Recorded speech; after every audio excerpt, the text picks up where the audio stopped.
우리가 좋아하는 밀실 미스테리 이야기를 해봅시다. 오. 장소는 스웨덴, 수도인 스톡홀름에서 북쪽으로 3시간 정도 기차를 타고 올라가면 헤데스타드라는 도시가 있어요. 그 옆에는 다리로 연결된 헤데비 섬이 있고요. 1966년 9월 이 헤데비 섬에 있는 큰 저택에 방에르 가문 사람들이 모여 있습니다. 방에르 가문은 스웨덴의 한 축을 담당하고 있는 큰 기업체 방에르 산업을 가족 경영으로 운영하고 있어요. 그날은 가족들이 모두 모이는 주주총회 개념의 연례 행사가 있어서 모두가 모여 있는 겁니다. 그런데 그날 오후에 헤데스타드와 헤데비 섬을 잇는 그 다리에서 사고가 납니다. 유조차와 승용차의 충돌 사고였는데 승용차 운전자가 차체에 깔려가지고 꺼내기가 쉽지 않은 와중에 유조차에서는 기름이 새기 시작했어요. 사람을 빼내려면 이제 차체를 좀 공구를 사용해서 잘라내고 그래야 될 것 같은데 불꽃이 튈 수 있잖아요. 큰 폭발 사고가 일어날 수도 있어서 손으로만 이제 하려고 하다 보니까 구조 작업이 쉽지 않았고, 그래서 구조 작업을 해야 되는 몇 명 성인 남성을 제외하고 사람들이 현장에서 물러나기 있게 하긴 했지만 뭐 섬이든 육지든 이 근처 사람들의 눈이 온통 거기에 쏠려 있는 건 당연했겠죠. 몇 시간에 걸려서 사고를 수습하고 돌아온 방해를 감은 사람들이 저녁 8시에 저녁 식사를 시작했는데 대표의 조카 손녀인 16살 소녀 하리에트의 모습이 보이지 않습니다. 그때까지만 해도 사람들은 하리에트가 그냥 마을 어딘가를 돌아다니고 있을 거다 이렇게 생각을 했어요. 그런데 다음 날이 돼도 다다음 날이 돼도 나타나지 않아요. 실종 신고를 해서 이제 수사가 들어갔는데 육지와 연결된 유일한 통로인 다리가 계속 막혀 있었잖아요. 네. 사고 당시에는 구조 작업이 있었고 그 이후에도 기름 제거 작업을 하느라 되게 오랫동안 통제되고 있었거든요. 그래서 그녀가 다리를 통해서 섬을 빠져나가기는 힘들었을 거예요. 일요일이라 배들도 모두 정박해 있었습니다. 작은 섬이기 때문에 사람들이 빠진 곳 없이 샅샅이 뒤졌지만 흔적을 찾을 수가 없어요. 여러 가지 가설이 있었습니다. 뭐 가출이다, 살해당했다. 근데 가출이라고 하기에는 모든 소지품이 너무 그대로 있어요. 그 전에 가출할 것 같은 기색도 전혀 없었고요. 그리고 사고라고 하기에는 섬 어디에서도 그녀의 시신을 찾을 수가 없습니다. 뭐 작은 섬이기도 하고 또 여기가 물살이 세지 않아서 만약에 익사했다면 바로 시체가 떠올라야 되는데 그러지 않았죠. 막강한 재력과 권력이 있는 집안이니만큼 사건이 언론에 크게 다루어지기도 했고 정말 많은 인력, 공적 인력, 사적 인력 가리지 않고 동원해서 오랫동안 수사를 벌였지만 결국 끝까지 어떤 단서도 찾지 못한 상태로 사건이 마무리됩니다. 이 소녀는 어디로 갔을까요? 어떻게 됐을까요? 어떻게 됐나요? 자, 제가 가져온 작품은 2005년에 출간된 소설을 원작으로 만들어져서 2011년에 개봉했던 영화 밀레니엄 여자를 증오한 남자들입니다. 되게 유명한 건데 두 분 다 네, 보진 않았어요. 네. 원작도 안 어땠어요? 보시고 영화도 안 보셨다고. 네. 어떻게 그럴 수 있죠? 그럴 수 없는 건가요? 심지어 전 책이 있는데 안 봤어요. 아, 책 사놓고 안 보셨어요? 제가 산 건 아니고 동생이 책을 사서 네, 본가에 그럼- 집 있는데 아직 안 봤어요. 아, 집에 실물책이 있어요? 본가에. 아, 뭔가에 네. 이럴 수가. 약국님은 그럼 둘 다 보셨나요? 네, 그렇죠. 저는 전자책으로 이제 원작 읽었고요. 네. 방금 말한 사건 자체는 9월에 일어난 거지만 밀레니엄 시리즈의 주인공이 이제 미카엘과 리스베트 두 명이거든요. 이 두 사람이 사건을 다시 조사하게 된 시점이 겨울이에요. 그리고 스톡홀름보다 더 위에 있는 훨씬 춥고 눈이 많이 오는 헤데스타드 지역에서 이제 수사를 하다 보니까 그 눈 내리는 북유럽의 풍경이 계속 등장합니다. 네. 그래서 저는 이제 눈이랑 잘 어울리는 영화라고 생각해서 들고 왔고요. 영화 쪽으로 더 초점을 맞춰서 줄거리 이야기를 다시 해보겠습니다. 아까 말한 것처럼 이 영화에 2명의 주인공이 있어요. 첫 번째 주인공인 미카엘 블롬크비스트는 잡지사 밀레니엄의 공동 창업주의자 기자입니다. 그럭저럭 잘 나가던 언론인인 미카엘이었지만 최근에 기업인인 벤네르스트렘을 고발하는 기사를 썼다가 명예훼손으로 고소당하고요. 지금 막 패소한 상태입니다. 벤네르스트렘의 비리 행위에 대해 폭로 기사를 썼는데 증거를 못했어요. 법원에서 나오는 미카엘은 자신을 인터뷰하려는 기자들을 아주 신경질적으로 대하고, 언론에서는 블롬크비스트는 이제 신뢰를 잃었다, 언론인으로서의 생명이 끝장났다, 막 이렇게 신나게 떠들어대고 있습니다. 큰 금액의 벌금도 내야 하고 여러 가지로 곤란해진 상황인데, 이런 그에게 방에르 산업의 대표인 헬리크 방에르의 변호사라고 밝힌 프로데가 전화를 걸어서 헬리크 씨가 개인적으로 일을 맡기고 싶어 한다. 연로하신 상태라 스톡홀름으로 오기가 힘드니까 헤데스타드로 와서 한번 만남을 가졌으면 좋겠다고 이야기합니다. 미카엘은 헤데스타드로 가고요. 가는 길이 온통 눈밭이에요. 눈발이 날리는 가운데 이제 기차역으로 마중 나온 프로데의 차를 타고 다리를 건너서 섬으로 들어가니까 헬리크 방에르의 그림 같은 큰 저택이 나옵니다. 헬리크가 이제 문 앞까지 나와서 미카엘을 반갑게 맞이하는데, 집으로 들어가서는 단도직입적으로 말을 합니다. 일을 맡기고 싶다. 공식적으로는 내 자서전 집필, 그런데 비공식적으로는 기자 능력을 발휘해서 미스테리를 풀어달라. 왜 알리고 싶지 않은 거예요? 일단은 아까 이야기했던 그 밀실 미스테리를 풀어달라는 거고, 40년이나 지났잖아요. 이미 수사는 종결됐고 그 사이에 자기가 계속 집착하고 있다고, 사람들이 약간 미쳤다, 너무 집착이 심하다, 이렇게 이야기하고 있는 거거든요. 그리고 아무래도 같은 가족 사람들이 용의선상에 오르고 했기 때문에 다른 가족들이 그 일을 들쑤시고 다니는 걸 좋아하지 않습니다. 실제로 방에르 산업도 그 일 이후에 약간 내리막길을 걷기 시작해서 한때는 직원이 3만 명이었는데 지금은 절반 수준이거든요. 그 하리에트의 실종 사건 이후로 헬리크가 약간 사업에 관심이 떨어져가지고, 소홀해졌군요. 예, 그게 영향이 있어서 다들 좋아하지 않는 사건이에요. 헬리크는 본인의 가족들을 가장 추악한 사람들의 집합이라고 이야기를 할 정도로 정말 자신의 가족들을 싫어해요. 그런데 이 사라진 하리에트만큼은 헬리크가 정말 아끼던 조카소녀였던 거예요. 워낙 총명해서 나중에 크면 분명히 이 방에르 산업을 이끌 제목이 될 거라고 확신했거든요. 네, 하리에트의 친할아버지, 즉 헬리크의 친형은 나치를 신봉하는 17살에 극우단체에 가입해서 활동한 사상에 상당히 문제가 있는 사람이었습니다. 막 인종우생학 이런 거에 빠져서 유대인 증오하고 인종차별하고, 근데 이런 문제 있는 사람들 절대 하나만 하지 않죠. 아내와 아들도 패는, 때리는 폭력적인 그런 남자였어요. 네. 그렇게 아버지에게서 맞고 자란 아들이 고트프리드인데, 이 고트프리드가 결혼해서 낳은 자식이 아들 마르틴과 딸 하리에트, 이 둘입니다. 근데 고트프리드도 아버지처럼 좀 엉망이어가지고 결국은 1965년에 술에 만취해서 바다에 빠져서 익사하고요. 이후로 이제 어머니밖에 안 남은 상태인데, 또 그 아내 이사벨라가 아이들을 돌보지가 전혀 없는, 되게 성격도 고약하고 좀 그런 사람이었기 때문에 마르틴과 하리에트가 이제 헬리크 아래에 들어가서 살았던 거예요. 마르틴은 잘 자라서 현재 방에르 산업 대표 자리를 맡고 있습니다. 하지만 하리에트는 1966년 9월에 사라졌죠. 근데 사실 뭐 하리에트가 실종된 건지 어떻게 된 건지 전혀 모르잖아요. 근데 헬리크가 주장합니다. 가족 중에 누군가가 하리에트를 살해했고 지난 40년간 나를 미치게 만들려고 노력해왔다. 그러면서 저택 안에 한 방으로 들어가요. 불을 켜니까 벽을 가득 채운 액자들이 있습니다. 그 액자 안에는 모두 아파, 그러니까 꽃을 눌러서 말린 그게 들어가 있어요. 하리에트가 실종되기 전에 헬리트의 생일마다 이 아파를 액자에 넣어서 선물을 했는데, 실종 1년 후부터 매해 생일마다 이 아파 액자가 우편으로 오는 겁니다. 되게 무섭겠죠, 좀. 뭐 하리에트가 살아있다라고 생각할 수도 있잖아요. 왜냐면 살아있으면 연락을 하지 이런 식으로 액자를 보낼까 싶기도 하고, 정황상 그때 섬을 빠져나가는 거는 좀 불가능했기 때문에 더 그렇게 생각을 하고 있죠. 그리고 이게 우편으로 온다고 했잖아요.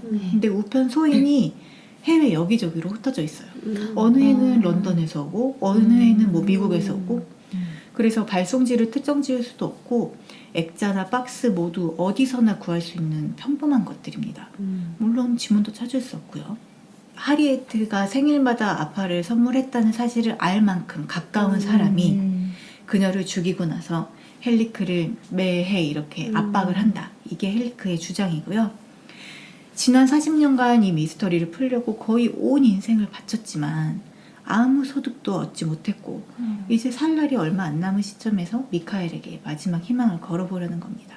지금까지 자기는 너무 많이 들여다봤기 때문에 좀 새로운 생각을 하기 힘들 거 아니에요? 네. 그래서 미카엘에게 너가 좀 새로운 시각으로 봐달라. 그리고 너는 이런 비리 같은 거 캐고 다니는 기자지 않냐. 그 능력을 발휘해서 풀어달라. 이렇게 요청을 하는 겁니다.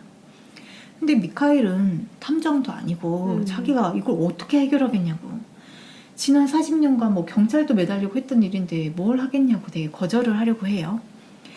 상당한 금액을 제시함에도 계속 거절을 하려고 하는데 이때 헬리크가 거절할 수 없는 미끼를 던집니다.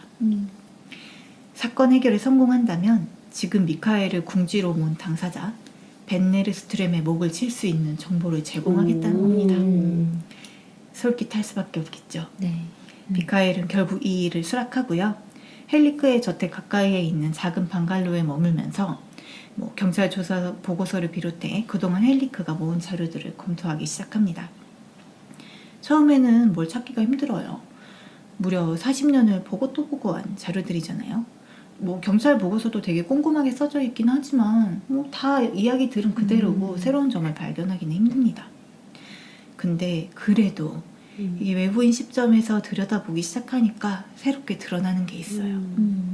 하리에이트가 실종된 날 마을에서 퍼레이드가 있었거든요. 그래서 지역 신문사에서 그 퍼레이드 장면을 사진으로 찍어서 그 사진들 중에는 길에서 친구들과 퍼레이드를 구경하는 하리에트의 모습이 찍힌 사진도 여러 장 있습니다. 근데 그때 찍힌 사진들을 시간순으로 꼼꼼히 살펴보다 보니까 처음에 하리에트는 친구들과 퍼레이드 모습을 보면서 즐거워해요.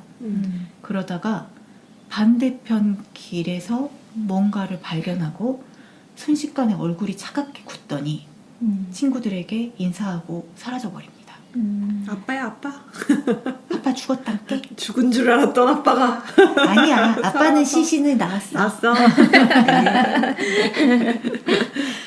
그래서 이 건너편에서 뭘 봤는지 이걸 어떻게 찾아야 될지가 좀 문제인 상태고 그런 와중에 그 많은 자료 사이에 하리에트가 쓰던 노트가 있었거든요. 거기도 뭐 별다른 내용이 없어서 크게 다뤄지진 않았는데 그 노트의 마지막 장에 어떤 이름과 숫자들이 써져 있어요. 뭐 마그다 다시 32016 사라 다시 32109 이런 식으로. 근데 그 스웨덴 전화번호가 지역번호 앞자리 2개랑 해가지고 5자리가 전화번호이기 때문에 전화번호로 보이긴 하는데 그 전화번호와 앞에 쓰인 뭐 이름과의 연관성도 딱 맞아 떨어지지 않고 하리에이트와의 연관성도 전혀 찾을 수가 없어요. 그래서 모두 뭐 별거 아니다라고 좀 미뤄뒀던 건데 미카엘이 이제 이혼을 한 상태고 그 전처와 사이에 딸이 있거든요. 그 딸이 아버지 이제 머무는 곳에 잠깐 놀러 왔다가 가면서 근데 그 성경 구절들 좀 너무 어두운 내용 아니야? 막 이렇게 말을 하고 가는 거예요. 성경 구절이었어요. 성경 네. 마구다가 근데 뭐죠? 그거는 아직 모르겠는데 32일 막 이렇게 돼 있잖아요. 그럼 그게 레위기고 뭐 109, 1장 9절 막 이런 식으로 돼 있었던 거예요. 그 중에 RJ 그리고 30112라는 숫자가 있었어요. 레위기 1장 12절을 보면 제물을 바치는 사람이 그 고기를 점여 놓으면 사제들은 머리와 기름기와 함께 그 고기를 제단 위에 피운 장작불에 차려 놓아야 한다. 이런 구절이 있고요.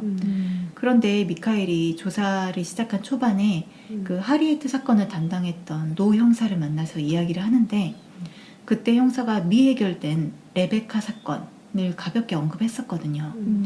근데 이 레베카라는 여성이 1940년대 말에 강간후에 살해당했어요. 그런데 벽난로에 불 속에 머리가 넣어진 채로 타 죽었거든요. 이게 그 성경 구절에 쓰인 대로 살해당한 것 같고 그런데 RJ라고 써져 있었잖아요. 네. 성이 야콥슨이에요. 레베카 역순이었군요. RJ 이니셜이 일치하죠. 네. 미카엘은 그럼 이제 이 명단이 이런 식으로 살해당한 여자들의 명단일 수도 있겠다. 그럼 광신도가 있는 건가요? 좀 이상하죠? 양지님 추리를. 이건 줄일 게 없는데. 아니. 그래서 이 시점에 내가 이 과거의 뭐 어떤 사건 같은 걸 다 찾아보기는 힘들다. 조수가 필요하다. 이렇게 생각한 미카엘이 자신을 고용했던 그 변호사 프로데를 만나서 일 도와줄 조사원을 한 명 붙여줬으면 좋겠다. 이렇게 말을 하는데 그러다가 이제 헬리크와 프로데가 자신을 고용하기 전에 유능한 조사원을 통해서 자신을 뒷조사했다는 불쾌한 사실을 알게 됩니다. 그리고 자기를 조사했다는 그 파일을 받아서 읽어보니까 정보력과 통찰력이 어마무시한 거예요. 누구도 알 수 없는 이야기들이 다 써져 있는 거예요. 아니 그럼 애초에 그 사람한테 맡기지. 완벽한 조사원이 있는 거네요. 자, 이 유능한 조사원이 바로 두 번째 주인공인 리스베트 살란데르입니다. 그 사람한테 맡겼으면 될 것 같겠지만 그럴 수 있는 인물이 아닙니다. 그래요? 일단 네. 리스베트는 삐쩍 마른 몸에 가죽 자켓에 가죽 바지, 까만 닭벼슬 머리에 얼굴에는 온통 피어싱을 하고 있는 사람들이 좀 거부감을 느낄 만한 외모고요. 북유럽에서도요? 그 정도 헤비메탈의 성지 아닌가요? 근데 그래도 완전 가죽으로 다 풀작장하고. 아니 그냥 피어싱만 하고 있는 게 아니라 막 눈썹도 하게 물들어가지고 거의 없는 것처럼 보이고 아무튼 범상치 않아요. 그리고 그냥 외모만 이런 게 아니라 네. 리스베트 사람들이랑 말도 잘 안 하고 사회성이.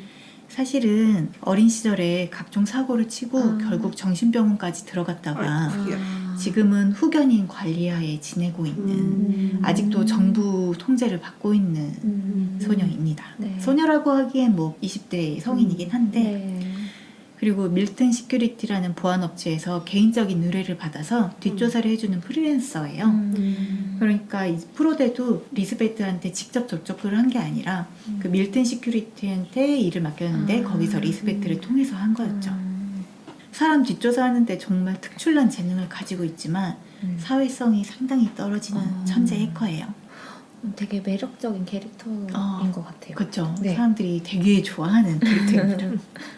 자, 미카엘은 리스베트에 대해 알게 되고 처음에는 자기 뒷조사했다는데 좀 화가 나요.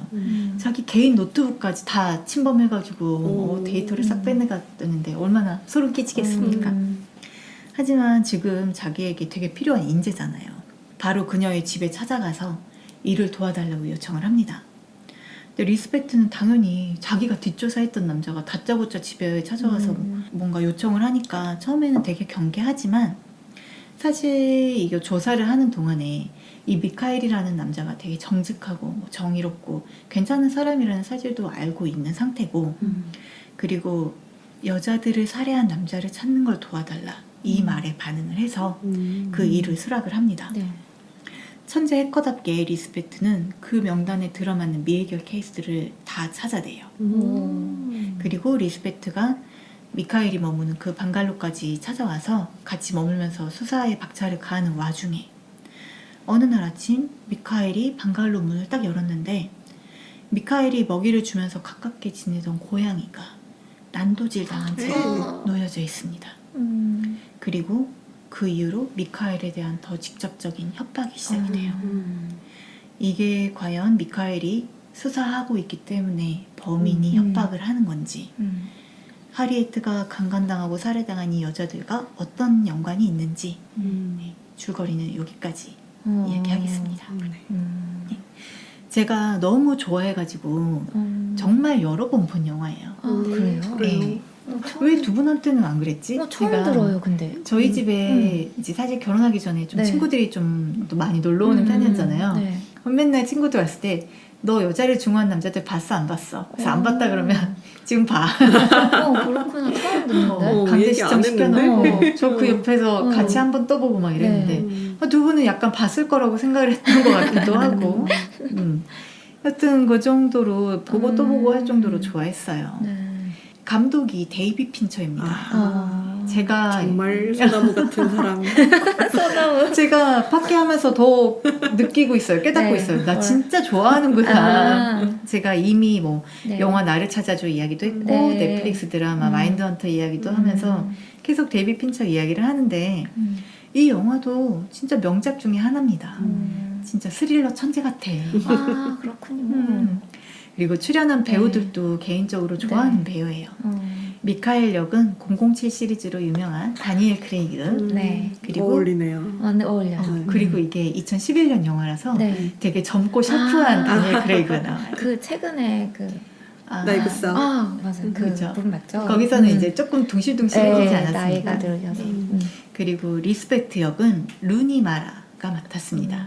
모르는 배우입니다. 모르겠어요. 아, 초롱님은 모를 수가 없어요. 그래요? 영화 캐롤에 나왔던 캐롤 좋아합니다. 그 작고 연약했던 그 소년입니다. 빨간 갈색 단발머리. 네네, 맞아요. 상대역. 나도 알 것 알아요. 같은데. 그분이 알것 그러면 아까 그 매력적인 그 캐릭터. 네, 맞아요. 근데 상상이 이게 안 가요. 상상이 안 가죠. 상상이 안 캐롤에서는 되게 연약하고 좀 순수해 보이는 소녀소녀한 네. 이미지였는데 리스베트는 장난 아니거든요. 그러니까요. 근데 그 원작 자체에서 리스베트가 되게 마르고 작고 나이보다 훨씬 어려 보이는 걸로 묘사되는데 거기 딱 어울립니다. 이분이 나왔다는 것으로 봐야 될 것 같습니다. 보셔야 됩니다. 음. 이걸 보고 이 루니마라라는 배우한테 빠지는 사람들도 되게 많이 있거든요. 그 줄거리 설명할 때 너무 대충 짧게 등장했지만 이 영화의 찐 주인공이 리스베트예요. 정말 독특하고 매력적인 캐릭터입니다. 근데 저는 개인적으로 네. 이 리스베트의 독특함이 좀 구태의연한 구시대적 고정관념의 산물이라고 저 생각하는데 해커라고 들었을 때부터 그쵸. 맞아. 해커는 약간 그런 다 맞아. 그려지는 약간 뭐 고디. 고스라던가 네. 아니면 그런 약간 메탈적인 그렇죠. 아니 그리고 꼭 그런 어두운 쪽이 아니라고 해도 우리가 드라마나 뭐 소설 영화에서 네. 접하는 여성 해커들 생각해 보면 크리미널 마인드의 여성 네. 해커도 그리고 그 뭐죠? NCIS 거기에서 그쵸, 딱 그런 맞아요. 분이 있죠. 그리고 그 양치님이 소개했던 13.67 그 소설에도 여자 해커가 나오는데 외모향적 취향이 좀 해커가 나왔나? 여성 해커하면 좀 중성적인 느낌의. 근데 이제 제가 말한 것들은 좀 중성적이지 않은 것도 있는데 그러니까 동양인한테 브릿지 붙이는 거랑 똑같지. 동양인의 브릿지. 패션 취향이 항상 네. 일괄적으로 다 이상하게 나와요. 그러니까 평범한 여성이 해커가 되는 모습을 떠올리지 못하는 거예요. 그러니까 뭔가 튀고 사회성이 네. 좀 벼려져 맞아. 있고 일반적이지 않은 사람들. 되게 빈약한 상상력의 결과라고 생각을 하는데 리스펙트 설정도 그렇고 또 영화에서는 엄청 그냥 깔끔하게 정리돼서 안 나오는 건데 원작 속의 미카엘이 되게 약간 네. 마성의 남자예요. 그러니까 성적으로 되게 매력적인 타입이라서 여자들이 모두 호감을 갖고 뭐 쉽게 잠자리를 갖고 그런 007 같은 느낌. 네. 그래서 이게 이런 면들이 원작을 읽다 보면 네. 좀 촌스럽다, 옛날 소설 같다 이런 생각이 들긴 합니다. 정말 원작이 좀 예전에 나온 소설인가요? 2004년도에 나왔으니까 뭐 그렇게 또 옛날은 아니긴 그러네요. 한데 그래도 지금이랑은 굉장히 다른 그쵸. 시절이죠. 네. 근데 그래도 작가가 워낙 정치적으로 진보적이고 여성 인권에도 관심이 많았던 사람이라 이런 것들이 좀 불쾌하게 그려지진 않아요. 사실 여자를 증오한 남자들이라는 이 제목에서 알 수 있듯이 네. 이거 여성 혐오잖아요. 그렇죠. 네. 이 책은 남성에게 착취당하거나 남성의 폭력에 무방비하게 노출된 여자들 네. 그리고 그 여자들이 거기 맞서는 이야기를 하고 있죠. 사실 원작 작가인 스티그 라르손이 소설가이기 이전에 언론인입니다. 평생을 나치즘, 파시즘, 인종주의, 성차별 등에 맞서 싸웠고 네. 그것 때문에 극우 단체에게 끊임없이 살해 협박을 받았던 사람이에요. 어이구요. 이 밀레니엄이라는 소설 시리즈도 단순히 추리소설을 쓰려고 한 게 아니라 사실은 사회고발을 위한 하나의 수단으로 쓰여진 겁니다. 정의를 위해서 싸우는 언론인 하면 그냥 남자 주인공 미카엘 좀 떠오르죠? 리스베트가 현실에서 보기 힘든 되게 히어로 캐릭터 같은 짱센 무적 이런 캐릭터인 반면에 미카엘은 엄청 평범하고 좀 밋밋한 느낌이 있거든요. 그게 이제 미카엘이 스티그 라르손 본인을 투영한 캐릭터이기 때문이지 않나 싶어요. 맞아. 그렇게 자기를 투영해놓고 굉장히 섹시하면서 여성분이 인기 많은 캐릭터를 작가분이 한다고요? 맞아. 그거 궁금해서 작가분이 남성인가요? 네, 남자죠. 네. 그래서 그게 본인을 굉장히 이상화한 느낌?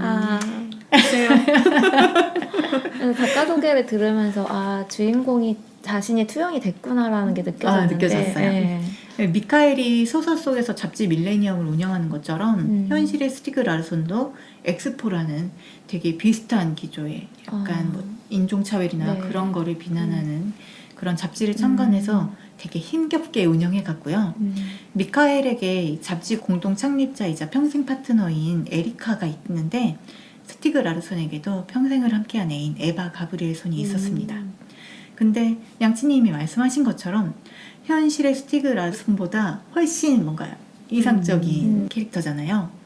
그 많은 여자들이 성적 매력을 느끼고 큰 힘을 가진 조력자들이 나타나고 네. 또 리스베트라는 너무 멋진 파트너도 생기고 하지만 이제 스티그 라르손의 현실은 그렇지 않았죠. 약간 속상했나 봐. 내 한을 여기서 풀겠다. 나의 현실은 이러지 내 않다. 현실은 비록 이러하지만 소설을 통해서 나의 꿈을 이루겠다. 그렇군요. 네, 아까 말한 것처럼 뭐 사회 고발을 위해 쓰여졌기 때문에 다뤄지는 사건, 뭐 등장인물 설정 이런 게 다 사회적인 문제들을 반영하고 있고 캐릭터들이 그 대사를 통해서 스웨덴의 사회 문제를 직접적으로 아주 자세하게 계속 이야기합니다. 그래서 이런 대사가 소설 흐름을 끊는다고 좀 싫어하는 분들도 있기는 해요. 네. 근데 뭐 저는 그렇게 거슬리진 않더라고요. 자, 스티그 라르손은 이 시리즈를 총 10부작으로 기획을 하고 썼어요. 근데 처음에는 원고 보낸 출판사에서 퇴짜 맞아가지고 다른 출판사에서 겨우 계약을 하고 2004년에 3권까지 이미 완성해서 원고를 출판사에 넘기고 4권을 쓰던 도중에 심장마비로 사망합니다. 정말요? 네, 본인의 책상에서 이렇게 죽은 채로 발견이 됐어요. 40대 후반에 젊은 나이로 사망했습니다. 그 막 살해 협박받고 하면서 스트레스를 너무 많이 받은 게 아닌지. 그래서 안타깝게도 네. 이 소설이 유럽을 완전히 휩쓰는 모습을 보지 못했어요. 아이고. 밀레니엄 시리즈는 유럽과 미국 베스트셀러에 오르면서 정말 화제가 됐었거든요. 당시에 뭐 밀레니엄 신드롬이라고 할 정도로 진짜 인기가 많았고 네. 스웨덴에서는 인구 절반 이상이 책을 봤다고 할 정도로 많이 팔렸고 와. 프랑스에서는 해리포터보다 더 많이 팔렸다고도 합니다. 우와. 책 홍보문에는 북유럽에서 성경 다음으로 많이 팔린 책이라고 써져 있기도 해요. 근데 우리나라에서는 인기 별로 없었습니다. 근데 우리나라에서도 저는 되게 계속 듣고 정말요? 예, 왜냐면 제 동생이 책을 샀을 정도니까 그러니까요. 되게 인기가 있었던 거라고 생각을 했었는데 안 팔렸다니. 저도 사실은 화제가 많이 됐었던 책이라서 그래도 성공하지 않았나 했는데 그 실제 판매량은 그렇지 않았나 봅니다. 네. 그렇구나. 근데 뭐 해외에서는 워낙 인기가 많았기 때문에 네. 데이비 핀처가 영화화하기 전에 이미 스웨덴 내에서 3권까지 내용이 다 영화로 만들어졌어요. 그래서 이것도 되게 유명하고 평이 괜찮고 추천하는 사람도 많은데 네. 저는 데이비 핀처 버전을 먼저 봤다 보니까 네. 내 미카엘과 내 리스베트는 캐릭터들이야. 먼저 본게 안 좀 맞더라고요. 영향을. 그렇죠. 그래서 이제 스티그 라르손의 밀레니엄은 3권에서 끝이 났어요. 네. 그런데 다른 작가가 이어쓰기 시작해서 6권까지 출판이 됩니다. 네. 작가가 바뀌었지만 그래도 괜찮다는 평도 있고 네. 역시 아쉽다. 너무 많은 설정들이 변했다. 네. 이런 사람들도 있습니다. 웃긴 거는 평생의 파트너가 있었다고 했잖아요. 네. 근데 계속 살해 협박받고 이러다 보니까 그 애인한테도 해가 갈까봐 법적으로 혼인신고를 하지 않고 그냥 같이 살고 있었어요. 근데 갑자기 죽었잖아요. 네. 스웨덴에서는 이런 경우에 저작권이나 이런 게 무조건 직계한테 간다고 해요. 그래서 평소에 가깝게 지내지도 않았던 아버지랑 형한테 네. 저작권이 갑니다. 어떡해. 그래서 그 여자친구가 소송 네. 걸고, 왜냐면 여자친구는 자취사도 운영하고 하면서 네.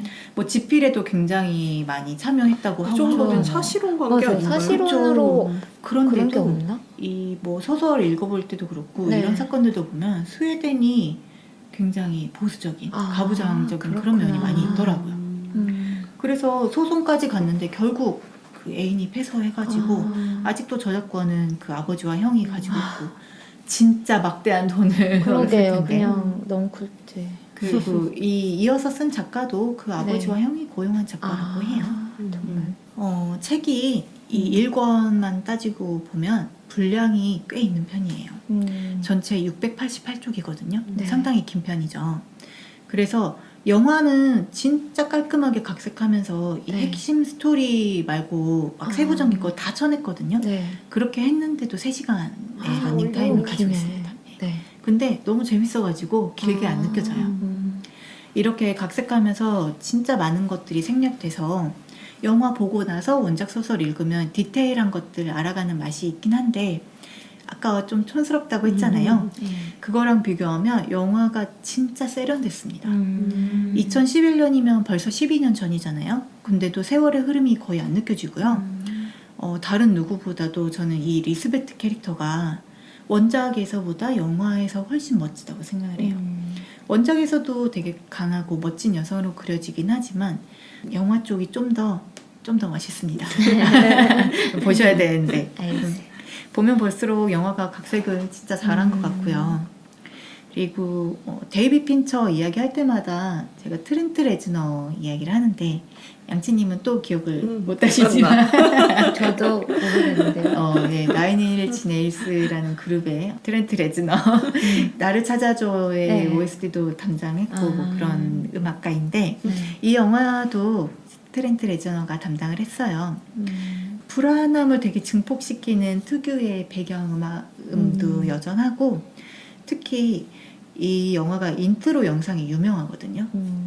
엄청 강렬한 영상인데 레드 제플린 음악 중에 이미그레이션 송이라고 네. 영화에 되게 많이 나오는 노래 하나 네. 있어요. 이거를 커버한 곡에 그 영화 속 등장인물과 스토리를 되게 압축시켜서 뭔가 시각화한 3D 영상이 이렇게 버무려져 있는데 진짜 인상적입니다. 아마 영화 딱 트시고 이제 인트로 나오면은 아 이래서 이렇게 뭔가 인상적이라고 말을 했구나 그런 느낌을 받으실 거예요. 이미그레이션 송이 뭐지? 맞지. 맞지? 맞아요, 토르에 맞아요. 나왔던. 맞아요. 토르에도 나왔죠. 맞아.